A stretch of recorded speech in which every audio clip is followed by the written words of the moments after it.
24वां अध्याय त्र्यंबकेश्वर में गौतम ऋषि का प्रभाव। ओम नमः शिवाय। शिवजी सदाचार। ओम नमः शिवाय। गुरुजी सदाचार। आज हम रुद्र संहिता का, शिव महापुराण का, चतुर्थ कोटि रुद्र संहिता का 24वां अध्याय पढ़ने जा रहे हैं। जय गुरुजी। शुक्राना गुरुजी। सूत जी बोले, हे श्रेष्ठ ऋषियों, अब मैं पापनाशक उस कथा को कहता हूँ जो कि मैंने गुरु व्यास जी से सुना था। पहले गौतम नाम के एक श्रेष्ठ ऋषि थे जिनकी परम धार्मिक स्त्री का नाम अहिल्या था और जो दक्षिण के ब्रह्मा नामक पर्वत पर 10,000 वर्ष तक तप करते थे। एक समय वहां 100 वर्ष तक का पानी न बरसा, जिससे पृथ्वी पर कुछ गीलापन न रहा और वृक्षों में कहीं भी पत्ते दिखाई न पड़ते और जीवों का प्राणाश्रय जल का कहीं नाम ही ना रह गया, जिससे वह मुनि, मनुष्य, पशु और मृग आदि सब जीव चारों ओर भाग चले।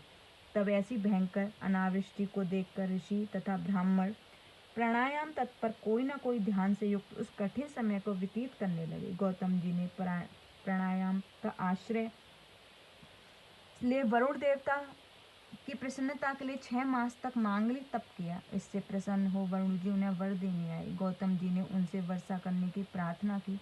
वरुण जी ने कहा, हे महादेव जी की आज्ञा के बिना कुछ नहीं कर सकता। आप और कोई प्रार्थना कीजिए जिससे मैं पूरा कर सकूं। गौतम ने कहा, आप जल राशि के स्वामी हैं, इस कारण आप मुझे जल दान दीजिए, क्योंकि जल दान से बढ़कर नित्य, अक्षय तथा दिव्य फल को देने वाला दूसरा कुछ नहीं। तब गौतम की इस प्रार्थना पर प्रसन्न हो वरुण जी ने एक गड्ढा खोदने को कहा। गौतम जी ने हाथ भर एक गड्ढा खोदा। वरुण जी ने दिव्य शक्ति से उसमें जल भर दिया।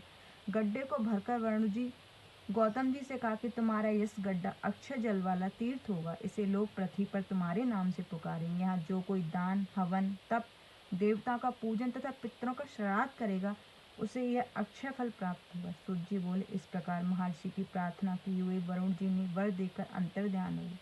गौतम जी ने मनुष्यों की भलाई कर सुख पाया। महान पुरुषों का आश्रय मनुष्यों का गौरव प्राप्ति का कारण होता है। यही कारण है कि महात्मा लोग बड़ों के स्वरूप को देखते हैं और नीच पुरुष सज्जनों की संगति नहीं करते। मनुष्य जैसा सेवन करता है वैसा ही फल पाता है। बड़ों की सेवा से बड़प्पन और नीच की सेवा से नीचता प्राप्त करता है।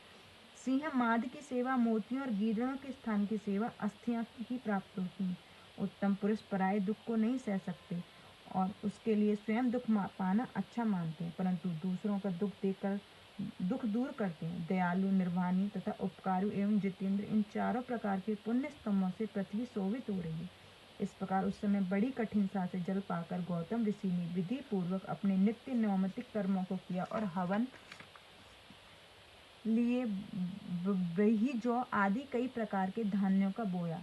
तब वहां पर जब से अन्न तथा नाना प्रकार के वृक्ष और विभिन्न प्रकार के पुष्प, फल आदि उत्पन्न हो गए, तो उसे सुनकर वहां और भी हजारों ऋषि, पशु, पक्षी और वन्य जीव आए और भूमंडल पर वह वन बड़ा ही सुंदर अक्षय हो गया। जल के संयोग से अनाविष्ट का दुख दूर हो गया। गौतम जी के प्रभाव से यह वन समय काटने से उपयुक्त कचित आनंददायक सा होगा। इति शिव महापुराण चतुर्थ कोटि रुद्र संहिता का 24वां अध्याय समाप्त। जय गुरु जी। शुक्राना गुरु जी।